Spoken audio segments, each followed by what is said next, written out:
Sir Jagan గారు కానీ అలాగే వారి పార్టీ వాళ్ళు కానీ మళ్ళీ ఒక కొత్త డ్రామా మళ్ళీ క్రియేట్ చేయడానికి రెడీ అయిపోయారు. అదేంటంటే రీకాలింగ్ బాబు మేనిఫెస్టో అని ఒక పిలుపునిచ్చారనమాట. అదేంటంటే గత ఏడాది కాలం పాటు అయింది, ఇప్పుడు 1 year అయిపోయింది మనకి కూటమి ప్రభుత్వం ఏర్పడి. అయితే ఈ 1 yearలో ఏం చేయలేదు, ఏం చేశారు అని ఒక QR కోడ్ను పెట్టి అందులో మనకి ఇచ్చిన హామీలను చూపించుకుంటూ ప్రజలకు చూపిస్తున్నారు అనమాట. ఏం చేశారు, ఏం చేయలేదు అని వాళ్ళ మీద దుమ్మెత్తిపోసం చేయడం కానీ లేకపోతే మట్టి ఎత్తిపోయడం కానీ ఇలాంటివి ఏదైనా ఉన్నట్టయితే వాళ్ళ మీద సింపతి క్రియేట్ చేసుకోవడానికి మళ్ళీ ఒకటి స్టార్ట్ చేశారు. దీన్ని మనం ఎలా చూడాలి సార్? అంటే ఇది కూడా ఒక రాజకీయ ప్లానింగ్ డ్రామా టైప్ అంటారా, లేకపోతే ఏంటిది?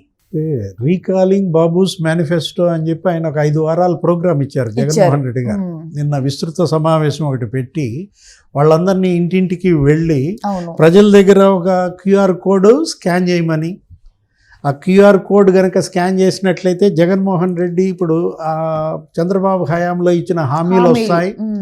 ఆ హామీల్లో మీకు ఇంత ఈ సంవత్సరం రావాలి, మళ్ళీ వచ్చే సంవత్సరం ఎంత రావాలని ఉంటుంది, వాటిని నిలదీయమని ఆయన పిలిపించారు. అవును.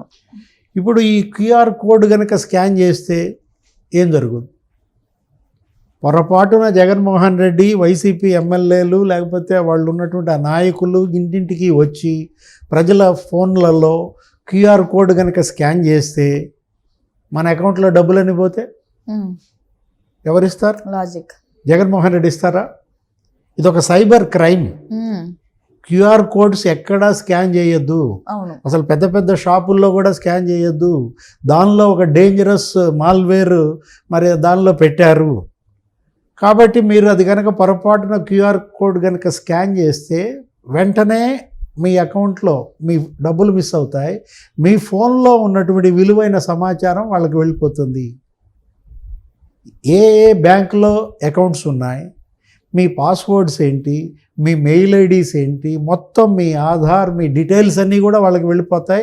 పొరపాటును కూడా QR కోడ్ స్కాన్ చేయొద్దు అని ఇవాళ డీజీపీలు, సైబర్ క్రైమ్ అందరూ ఇవాళ అలర్ట్ చేస్తున్నారు. ఏది డయల్ 1930 అని ఒక ప్రోగ్రాం పెట్టారు. ఏమని ఈ సైబర్ క్రైమ్ వింగ్ ఏమని చెప్తోంది? Beware of QR code scams. Fraudsters are replacing legitimate codes in public places. Steal your sensitive data, steal your money or both అని వాళ్ళు స్పష్టంగా చెబుతున్నారన్నమాట. అంటే ఇప్పుడు పొరపాటున వైసీపీ వాళ్ళు తీసుకొస్తున్నటువంటి ఆ QR కోడ్ కనుక స్కాన్ చేస్తే మన అకౌంట్లో డబ్బులన్నీ వాళ్ళు మిస్ అవుతాయని చెప్పి ఎవరు చెప్తున్నారు? ఈ సైబర్ క్రైమ్ చెప్తున్నటువంటి నేపథ్యంలో మళ్ళా జగన్మోహన్ రెడ్డి ప్రోగ్రాం మిస్ఫైరా? ఆయన ఏంటంటే సంవత్సర కాలంగా ఏ పిలుపిచ్చినా అది బూమరాంగ్ అవుతుంది. ఆయన ఏంటి, అప్పుడు మిర్చి రైతుల దగ్గర ఒక ధర్నా అన్నాడు, మిర్చి యార్డుకి వెళ్ళాడు. అక్కడ ఆయన ధర్నా యార్డు ఈ సంగతి ఏమో కానీ ఆయన మిరప 6,000 రూపాయల కన్నా ఎక్కువ కొనద్దు అన్న జీవో బయటపడింది. జగన్మోహన్ రెడ్డి ఇచ్చిన జీవో 6,000 కన్నా ఎక్కువ కొనద్దని.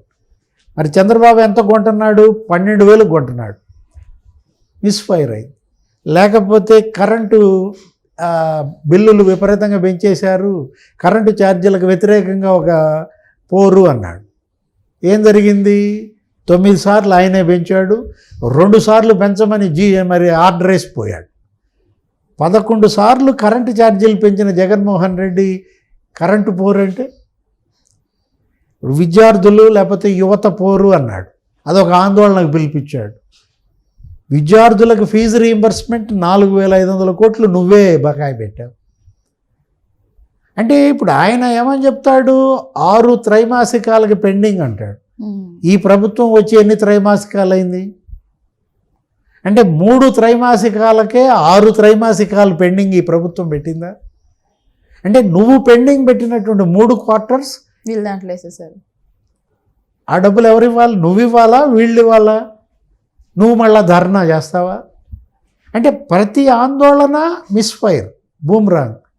జగన్మోహన్ రెడ్డి ఏంటంటే ఇవాళ అతను తాడు పట్టుకున్న పావై అతను గరుస్తున్నాయి. ఈ పరిస్థితుల్లో ఇవాళ ఏది QR కోడ్ స్కానింగ్ ఏంటమ్మా అంటే గతంలో తెలుగుదేశం వాళ్ళు ఏం చేశారు? అప్పట్లో చంద్రబాబు ప్రతిపక్షంలో ఉన్నప్పుడు మిస్డ్ కాల్ ఏదో ఇచ్చారు. జగన్మోహన్ రెడ్డి 99% హామీలు అమలు చేశానని చెప్తున్నాడు. 99% హామీలు ఎగ్గొట్టాడు. మద్యపాన నిషేధం చేస్తానన్నాడు, కానీ మద్యం పేరుతో దోచేశాడు.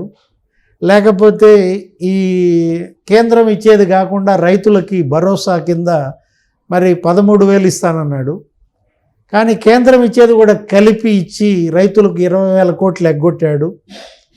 లేదు, ఇంకా అనేక రకాలైనటువంటి పథకాల్లో అతను అమ్మఒడి అన్నాడు, అసలు మొదటి సంవత్సరం ఇవ్వలేదు.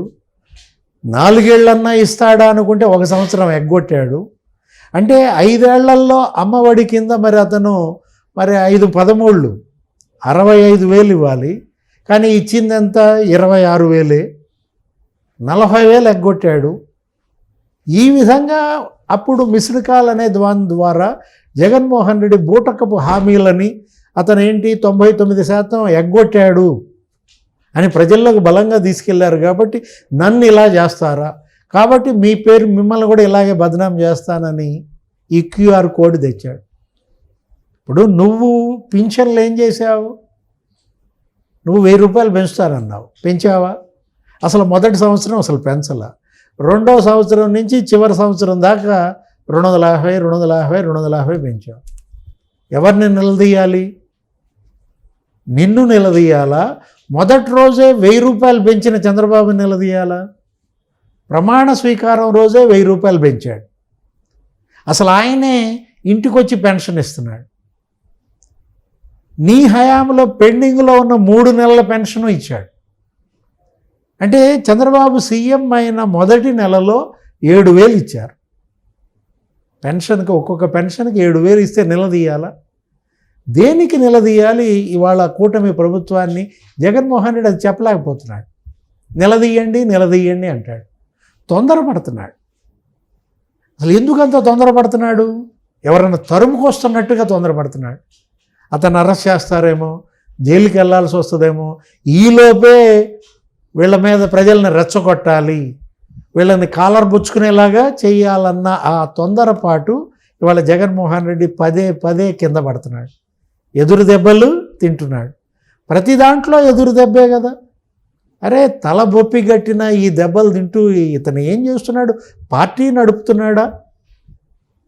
ఇప్పుడు ఒక రకంగా చెప్పాలంటే ఇతను ఒక లీడర్గా కనపడతలా, ఒక గ్యాంగ్ లీడర్గా కనపడుతున్నాడు. నువ్వు ఆందోళనకు పిలిపిస్తావు, నువ్వు పారిపోతావు. ఇప్పుడు 5 ఆందోళనలు చెప్పాను, ఒక్క దాంట్లో అన్న జగన్ పాల్గొన్నాడా? నేను రాను, మీరు ధర్నా చేయండి. ఇది ఎక్కడి నాయకుడు? ఇదేం పార్టీ? నాయకుడు అనేవాడు నువ్వు ధర్నాలో పాల్గొనాలి. వెన్నుపోటు దినం అని పిలిపించాడు, పారిపోయాడు. వెన్నుపోటు దినం రోజు అతను పాల్గొనకుండా యలహంకి వెళ్ళిపోయాడు. ఇప్పుడు ఇది ఇచ్చాడు కదా, ఈ క్యూఆర్ కోడ్ స్కాన్, దీంట్లో ఆయన పాల్గొంటాడా? నువ్వెందుకు వెళ్ళవు ఇంటింటికి? నువ్వే వెళ్ళి స్కాన్ చేయమని అడగచ్చు కదా. అంటే తనకు తెలుసు తను చేసేది కరెక్ట్ కాదు. ఇప్పుడు ఈ కూటమి ప్రభుత్వం ఈ ఏడాదిలో ఇన్ని హామీలు అమలు చేయటం అతను డైజెస్ట్ చేసుకోలేకపోతున్నాడు. అతనికి అసలు ఏంటి, కడుపు ఉబ్బరంగా ఉంది. అదేమంటే లోకేష్ ఏవో ట్యాబ్లెట్స్ పంపిస్తా అంటాడు. ఇతను కడుపు మంట చల్లారాలంటే యూనో ట్యాబ్లెట్స్ ఏవో వేసుకోమంటాడు. ఇప్పుడు వాళ్ళు 2 గ్యాస్ సిలిండర్లు ఫ్రీగా ఇచ్చారు, 3వ గ్యాస్ సిలిండర్ ఇప్పుడు ఇస్తున్నారు. తల్లికి వందనం, నువ్వెంతమందికి ఇచ్చావు అమ్మఒడి? 25 లక్షల మందికి నువ్వు ఎగ్గొట్టావు. ఇప్పుడు నువ్వు ఎగ్గొట్టిన 25 లక్షల మందికి కూడా వాళ్ళు ఇచ్చారు. ఇప్పుడు ఇంట్లో ఎంతమంది ఉంటే అంతమందికి కూడా నువ్వు ఇచ్చింది 5,000 కోట్లు, వాళ్ళు 10,000 కోట్లు ఇస్తున్నారు. అంటే ఇప్పుడు రేపొద్దున రైతులకు అన్నదాత సుఖీభవ వేస్తున్నారు. నువ్వు 13,000 నువ్వేం చేసావు? కేంద్రం ఇచ్చేది కూడా కలిపావు. వీళ్ళు కేంద్రం ఇచ్చేది కాకుండా 14,000 ఇస్తున్నారు. దానికి నిలదీయాలా? దేనికి నిలదీయాలి? ఇప్పుడు జగన్మోహన్ రెడ్డి ఇప్పుడు రేపొద్దున ఉచిత బస్సు పెడుతున్నారు. ఆగస్టు 15 నుంచి ఉచిత బస్సు అది అమలు అవుతుంది. సూపర్ 6 హామీలు వరుస పెట్టి వాళ్ళు చక్కగా అమలు చేసుకుంటూ వస్తున్నారు. 20 లక్షల మందికి ఉద్యోగాలు ఇప్పిస్తామన్నారు. ఇప్పుడు ఆల్రెడీ ఒక 4-5 లక్షలకి మరి ఉద్యోగాలు వచ్చేసాయి. నువ్వు 6,000తో మెగా డిఎస్సి అన్నావు, వాళ్ళు 16,000తో మెగా డిఎస్సి వేసినందుకు నిలదీయాలా? రీకాలింగ్ చంద్రబాబు మేనిఫెస్టో అంటే ఇవాళ రీకాలింగ్ దేనికి? ప్రధాని మోడీ 3 సార్లు ఎందుకు తీసుకొచ్చావు? అని రీకాలింగా? అమరావతిలో 1,00,000 కోట్లతో పనులు ఎందుకు, లేకపోతే విశాఖలో 2,00,000 కోట్లతో పనులు ఎందుకు, దానికి రీకాలింగా? విశాఖ స్టీల్ ప్లాంట్కి నువ్వు ₹1 తేలేకపోయావు. 33 మంది ఎంపీలు, వాళ్ళు 13,500 కోట్లు తెచ్చారు. రీకాలింగా? రీకాలింగ్ చంద్రబాబు మేనిఫెస్టో కాదు, రీకాలింగ్ రప్ప. ఏంటి ఇతను? Recalling criminals. Jaganmohan Reddy recalling గంజాయి batch, recalling blade batch, recalling the చెడ్డీ గ్యాంగ్ అన్నమాట. Thank you sir, thank you so much.